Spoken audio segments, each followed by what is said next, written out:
اگر غور کیا جائے تو اسلامی اخلاقیات سے دوری کے اسباب اور ریزن میں سے سب سے بڑا سبب اور ریزن میڈیا کا عموم بھی ہے۔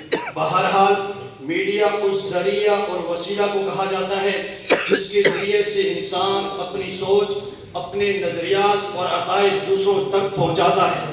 یہ میڈیا ہر دور کے اندر اپنا کردار ادا کرتا رہا ہے، لیکن اس کی صورتیں مختلف رہی ہے۔ کسی دور کے اندر میڈیا کا کردار شاعری ادا کر رہی تھی، لوگ شاعری کے ذریعے سے اپنے نظریات دوسروں تک پہنچاتے تھے۔ وقت کے ساتھ ترقی کرتے کرتے اخبار نویسی کی صورت میں آ جاتا ہے، لوگ خط و کتابت اخبار کے ذریعے سے اپنے عقائد کو دوسروں تک پہنچا دیتے ہیں۔ دور و وقت کے بدلنے کے ساتھ پرنٹ میڈیا کی صورت آ جاتی ہے، جو کہ موجودہ دور میں بھی کچھ نہ کچھ رائج ہے۔ سامعین محترم، جتنا سادہ میڈیا تھا اتنا ہی سچا اور بہت تیز ضرورت استعمال ہوتا رہا، لیکن جو یہ ترقی پذیر ہوا، جھوٹ کی آمیزش اور بات کو بڑھا چڑھا کر پیش کرنے نے اسے مشکوک بنا دیا ہے، جس کی موجودہ صورت پرنٹ میڈیا کی صورت میں سامنے آئے۔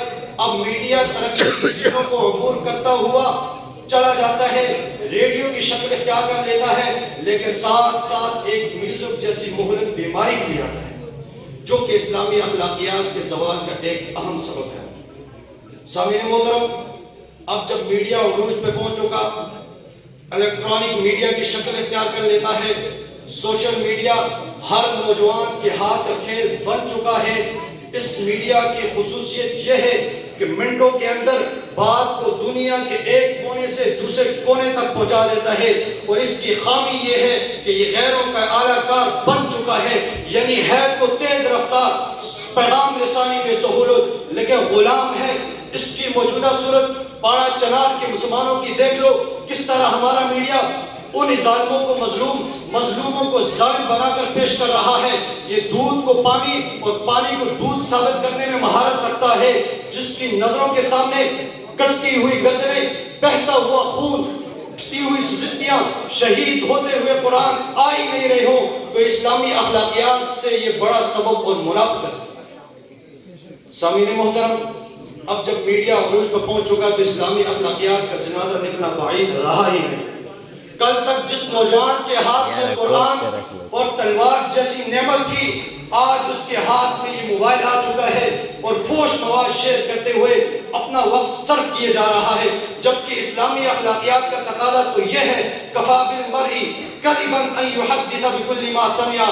آج کا نوجوان جو باتیں بغیر تحقیق کیے پھیلا دیتا ہے، اس کا مقصد دوسروں کی پگڑیاں اچھالنا، عزتوں کو تار تار کرنا ہے، جبکہ اسلامی اخلاقیات کا تقاضا تو یہ ہے، جبکہ اسلامی اخلاقیات کا تقاضا تو یہ ہے، من ستر مسلما سترہ اللہ یوم القیامہ۔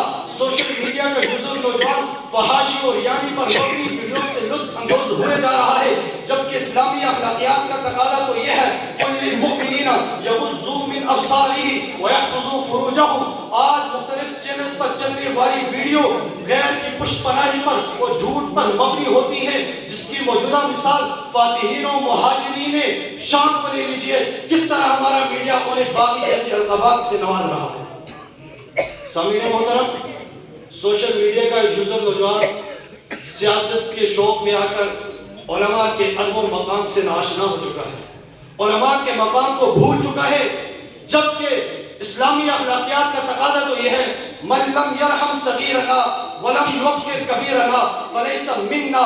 اسی طرح العلماء ورثۃ الانبیاء۔ جی ہاں، مختلف چینلز پر چلنے والی ویڈیوز نے ہماری گھر کی مستورات کو ایسے گرفت میں لے لیا ہے کہ اب یہ بازار کی زینت بننے کو آزادی سمجھنے لگی ہے، طلاق کا ریشو بڑھنے لگا ہے۔ الغرض جو میڈیا نے ترقی کی، تو اسلامی اخلاقیات کے جنازہ نکالنے میں اس نے کوئی کسر نہیں چھوڑی۔ آخر میں میں شعر کے ساتھ اجازت چاہوں گا، اسلام کی تعریف جو پوچھے کوئی کیا ہے، اسلام کی تعریف جو پوچھے کوئی کیا ہے، کہہ دو میرے سرکار کی جینے کی ادا ہے۔